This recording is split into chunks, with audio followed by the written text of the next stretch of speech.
ఈరోజు ఆటా కన్వెన్షన్లో అంగరంగ వైభవంగా నిర్వహించబడుతుంది. దీనికి శ్రీధర్ బాబు గారు ముఖ్య అతిథిగా రావడం జరిగింది. ఆయన ఐటీ మినిస్టర్గా చేస్తూ ఇక్కడ అమెరికాలో పర్యటించడం, అదేవిధంగా ఆటాకి ముఖ్య అతిథిగా హాజరు కావడం జరిగింది. సో మరి ఈ సందర్భంగా ఏ విధంగా ఆయన తెలుగు వారిని విష్ చేస్తున్నారో ఆయన మాటలో మనం తెలుసుకునే ప్రయత్నం చేద్దాం. చెప్పండి శ్రీధర్ బాబు గారు, ఎలా ఉంది?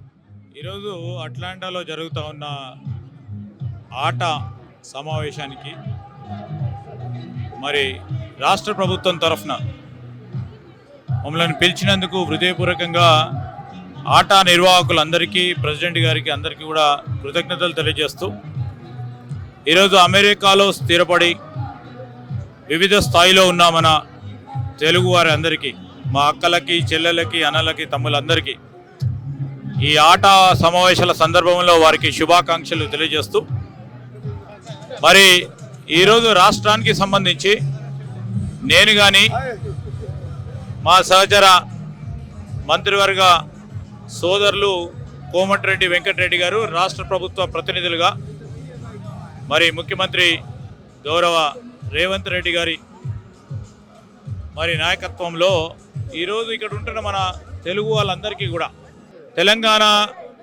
రాష్ట్రానికి సంబంధించిన వారి సంక్షేమం, వారి అభివృద్ధి, వారికి తోడు ఈరోజు ఇక్కడ మన ప్రాంతవాసులు అందరూ కూడా అనేక సంవత్సరాలుగా ఇక్కడ స్థిరపడి మన ప్రాంతానికి వన్నె తెస్తూ ఉన్న అనేక మంది మహనీయులను మరి ఈరోజు సత్కారం చేయటం, అభినందించటం రాష్ట్ర ప్రభుత్వం తరఫున, ఆటా నిర్వాహకుల తరఫు చేయటం జరిగింది. ఈరోజు మేము వారందరినీ కూడా కోరుతా ఉన్నాం, మార్పు కోరిన తెలంగాణ రాష్ట్ర ప్రజానికానికి మార్పు చూపెట్టాలనే యోచనతో మరి ముఖ్యమంత్రి గారు కానీ, మా సహచరులు కానీ, కాంగ్రెస్ పార్టీకి సంబంధించిన మా మిత్రులందరం కూడా మార్పు తీసుకొచ్చే ప్రయత్నంలో ముందుకు సాగుతాం. మీ అందరి సహకారాన్ని కూడా కోరుతా ఉన్నాం. రేపు పరిశ్రమల విషయంలో కూడా మీ వంతు సహకారాన్ని అందించాలని, రాష్ట్ర ప్రగతిలో మీరు కూడా భాగస్వాములు కావాలని పిలుపునందిస్తాం. అసలు లాస్ట్ టైం రేవంత్ రెడ్డి గారు, సీఎం గారు, గౌరవనీయులైన సీఎం గారు ఇక్కడికి వచ్చినప్పుడు ఎన్ఆర్ఐ మినిస్ట్రీని పంజాబ్ తరహాలో ఏర్పాటు చేస్తామని ఆయన మాటలో తెలియపరచడం జరిగింది ఆన్ రికార్డు. సో మరి ఆ విషయంలో మీరు ఎటువంటి కృషి చేస్తున్నారు? దానికి సంబంధించిన చర్యలు ఏమైనా చేపట్టే అవకాశం ఉందా? ఆ కార్యవర్గ ఏ విధంగా ఇక్కడ ఇచ్చే అవకాశం ఉంది? ఎస్, పిసిసి అధ్యక్షుల స్థానంలో ఉన్న రేవంత్ రెడ్డి గారు ఈరోజు ముఖ్యమంత్రి అయినారు. ముఖ్యమంత్రి గారు కానీ మేము కానీ రాష్ట్రానికి సంబంధించిన అనేక మంది మన ప్రవాస తెలంగాణ వాదులకు సంబంధించి వారి సంక్షేమం, అభివృద్ధి విషయంలో ఒక సంక్షేమ బోర్డును ఏర్పాటు చేయబోతా ఉన్నాం. వారికి సంబంధించిన సంక్షేమం, అభివృద్ధి లక్ష్యంగా మొదటిగా మొత్తం యావత్ ప్రపంచంలో ఉన్న మన తెలంగాణ వాసులందరికీ కూడా ఎన్యూమరేషన్ చేసి వారితోని సంప్రదించి వివిధ ప్రాంతాల్లో ఉన్న తెలుగు అసోసియేషన్స్ వారితో కూడా సంప్రదించి వారికి సంబంధించిన సంక్షేమం కానీ అభివృద్ధిని ఏ విధంగా తీసుకెళ్లాలనే యోచన, ఆ కార్యాచరణలో భాగంగానే ఎలక్షన్ల కంటే కొద్ది రోజుల ముందు గల్ఫ్ ప్రాంతాలకు సంబంధించిన ప్రవాస తెలంగాణ సంబంధించిన మన ప్రాంతవాసులకు సంబంధించి మీటింగ్ ఏర్పాటు చేసుకొని దాని తదుపరి అమెరికా కానీ, యూరోప్ కానీ, ఆస్ట్రేలియా కానీ ఇతర ఖండాలకు సంబంధించిన మన రాష్ట్రవాసుల గురించి తప్పకుండా సంక్షేమం, అభివృద్ధి ధ్యేయంగా పనిచేయడం జరుగుతుంది. ఇదే ప్రశ్న మీరే సమాధానం. ఇదే మేనిఫెస్టో కమిటీ చైర్మన్గా మేనిఫెస్టోలో కూడా పెట్టడం జరిగింది. ఐటీ అండ్ ఇండస్ట్రీ మినిస్టర్గా అన్నీ వారు మేనిఫెస్టో క్లియర్గా చెప్పినవన్నీ కూడా చేసి చూపిస్తాం. రైట్, ఇక్కడ ఆటాకి రావడం పట్ల మీకు ఎలా అనిపిస్తుంది? నిజంగా చాలా సంతోషంగా ఉన్నది.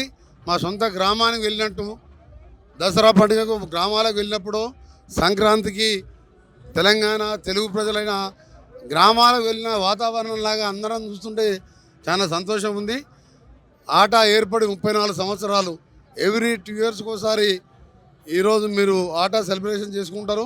అందరూ తెలుగువారు ప్రాంతాలకు అతీతంగా రాయలసీమ, తెలంగాణ, ఆంధ్రాలు భేదం లేకుండా ఒక కుటుంబంలాగా చేసుకునే ఫంక్షన్ చూస్తుంటే చాలా సంతోషం అనిపిస్తుంది.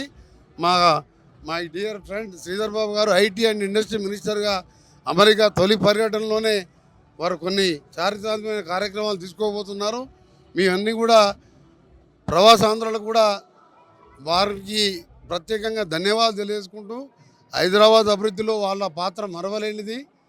అలాగే తెలుగు వారందరి పాత్ర భారతదేశ అభివృద్ధిలో కూడా వారు మరవలేనిది. ఇవాళ సత్యానాథన్ వంటి వాళ్ళు ఇవాళ ప్రపంచంలోనే టాప్ కంపెనీ సీఈఓ ఉన్నారంటే తెలుగు వారందరికి గర్వకారణం. అలాంటి వారందరినీ కూడా ముఖ్యంగా ఆట నిర్వాహకులకు, మధు గారికి, కిరణ్ గారికి, ఇంకా వాళ్ళ టీం మెంబర్స్కి సక్సెస్గా ఈరోజు ఇనాగ్రల్ ఫంక్షన్ ఉన్నది. రేపు మిగిలిన విషయాలు మాట్లాడతాం. ఏది ఉన్నా సరే తెలంగాణ మేము ఇచ్చిన 6 గ్యారంటీలు కాదు, ఇవన్నీ గ్యారంటీలు ఎన్నో ఉన్నాయి, ఎన్నో చేయబోతున్నాం. న్యూ తెలంగాణ హైదరాబాద్ కూడా మీరు వరల్డ్ మ్యాప్లో చూస్తారు రేపు 3 years తర్వాత. హైదరాబాద్ అంటే ఇది రియల్ తెలంగాణ. ఆ రోజు రాజశేఖర రెడ్డి గారు ORR రోడ్ వేస్తున్నాయి, అదే రోడ్డు సమీపాన ఫ్లైఓవర్ ఇంటర్నేషనల్ ఎయిర్పోర్ట్ 24 monthsలో టైం బౌండ్లో కంప్లీట్ చేసి అక్కడనే ఫైనాన్షియల్ డిస్ట్రిక్ట్ కోకాపేట SEZ పెట్టి రైజా మైండ్ స్పేస్కు 15 minutesలోనే అంతా కలిసే విధంగా ఈరోజు హైదరాబాద్ ఆ రోజు అభివృద్ధి చేసినాం. అంతకు డబుల్ అభివృద్ధి మీరు లాస్ట్ వచ్చే 5 yearsలో చూస్తారు. శ్రీధర్ బాబు గారు, ఒక ఫైనల్కి వచ్చిన కంక్లూడ్ చేసే ముందు ఐటీ అనేది చాలా ఇంపార్టెంట్. అమెరికా అనేసరికి మన ప్రవాసీ భారతీయులందరూ కూడా ఇక్కడ ఐటీలో ఉంటారు. సో ఈ క్రమంలో ఇది కేవలం ప్రైవేటు అంటే వ్యక్తిగతమైన పర్యటన కానుందా, లేదా అఫీషియల్గా ఏవైనా కంపెనీస్ని సంప్రదించి తద్వారా కంపెనీస్ని కూడా తరలించే అవకాశం ఉందా? అదేవిధంగా ఇదివరకు ఐటీ అనేది హైదరాబాద్లో ఆల్రెడీ ఎంతగానో డెవలప్ అయి ఉంది. సో మీరు ప్రత్యేకించి మీ హయాంలో, అదేవిధంగా కాంగ్రెస్ రేవంత్ రెడ్డి గారి హయాంలో ఎటువంటి ముద్ర వేయనున్నారు? ఈరోజు ఐటీ రంగానికి సంబంధించి ఆ రోజు కాంగ్రెస్ పార్టీ ప్రభుత్వ హయాంలో 1992లో మొదలుపెట్టాం పయనం. దాని తదుపరి మా కాంగ్రెస్ పార్టీ ప్రభుత్వం మళ్ళొక్క మారు 2004 నుంచి 14 వరకు కూడా పెద్ద ఎత్తున దాన్ని ముందుకు తీసుకెళ్లే కార్యాచరణ తీసుకున్నాం. ఈరోజు ఐటీ రంగం విస్తృత స్థాయిలో పెరుగుతూ ఉన్న తరుణంలో మరి కాంగ్రెస్ పార్టీ ప్రభుత్వం మళ్ళా తిరిగి ప్రభుత్వంలోకి రావడం, ఐటీ రంగానికి సంబంధించిన పరిశ్రమలకు సంబంధించిన పెద్ద పీట వేయటం జరుగుతుంది. ఐటీ రంగాన్ని ఈరోజు పెద్దపీట వేస్తూ అనేక మందికి ఈరోజు ఉద్యోగ అవకాశాలు కల్పించే బాధ్యతల్లో ముందుకెళ్తా ఉన్నాం. ఆ క్రమంలోనే ఈరోజు కూడా మేము బహుళజాతి కంపెనీస్తో పాటు మీడియం, అదే కూడా చిన్నతర సాఫ్ట్వేర్ కంపెనీస్ ఎవరైతే మనకి ఇక్కడ ఉన్న అనేక మంది తెలంగాణ ప్రాంత వాసులు ఉన్నారో, తెలుగు ప్రాంత వాసులు ఉన్నారో వారందరినీ కూడా ఆహ్వానిస్తూ ఉన్నాం. రండి, మీకు కూడా ప్రోత్సాహం ఇస్తాము. కేవలం బహుళజాతి కంపెనీస్కే కాదు, దాంట్లో భాగంగానే ఈరోజు అతి ముఖ్యంగా ఆర్టిఫిషియల్ రంగానికి సంబంధించి ప్రభుత్వం ఎక్కడ లేని విధంగా భారతదేశంలోనే మొట్టమొదటిసారిగా ముఖ్యమంత్రి రేవంత్ రెడ్డి గారు మరి 200 ఎకరాలు ఆర్టిఫిషియల్ ఇంటెలిజెన్స్ సిటీని ఏర్పాటు చేస్తాం. ఆ క్రమంలోనే మరి ప్రపంచంలో ఉన్న ఆర్టిఫిషియల్ ఇంటెలిజెన్స్ రంగానికి సంబంధించిన ఈరోజు R&D కానీ, లేకుంటే వారి సర్వీసెస్ కానీ పెద్ద పెద్ద కంపెనీస్ను కూడా అక్కడ ఆహ్వానించి ఈరోజు ప్రతి ఒక్క రంగాన్ని సంబంధించిన ఈ ఆర్టిఫిషియల్ ఇంటెలిజెన్స్కి క్యాపిటల్ కావాలి హైదరాబాద్ అనే ఆలోచన దృక్పథంతోనే మేము ఆహ్వానం పలుకుతా ఉన్నాం. ఆ ఆహ్వాన భాగంలోనే ఈరోజు కూడా ఇక్కడ ఆట సభలు నిర్వహిస్తూ ఉన్న తరుణంలో 190% మంది సాఫ్ట్వేర్ రంగానికి, ఐటీ రంగానికి సంబంధించిన వారు మరి కొత్త టెక్నాలజీని ఏ విధంగా మనం ఆచరణకు తీసుకొచ్చి వారు కూడా పాత్రదారులు కావాలి, ముందుకు రావాలని ఆహ్వానిస్తాను. Thank you so much.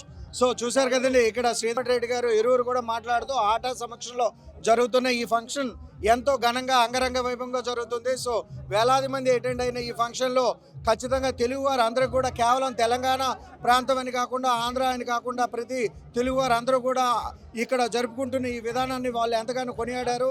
అదేవిధంగా అటు తెలంగాణ అభివృద్ధిలో మరింత ఉన్నతంగా దోహదపడేందుకు ఇక్కడ ఐటీ కంపెనీస్తో సంప్రదించడం, తద్వారా ఐటీ కంపెనీస్ని తెలంగాణకు తీసుకొచ్చి మరింత పురోగతిని సాధించే క్రమంలో ఇలాంటి టెక్నాలజీస్ని మరింత ముందుకు తీసుకువెళ్ళడంలో వాళ్ళు పనిచేస్తున్నారు వారి మట్లో తెలియపరిచారు. This is Simha, Atlanta, Sakshi TV.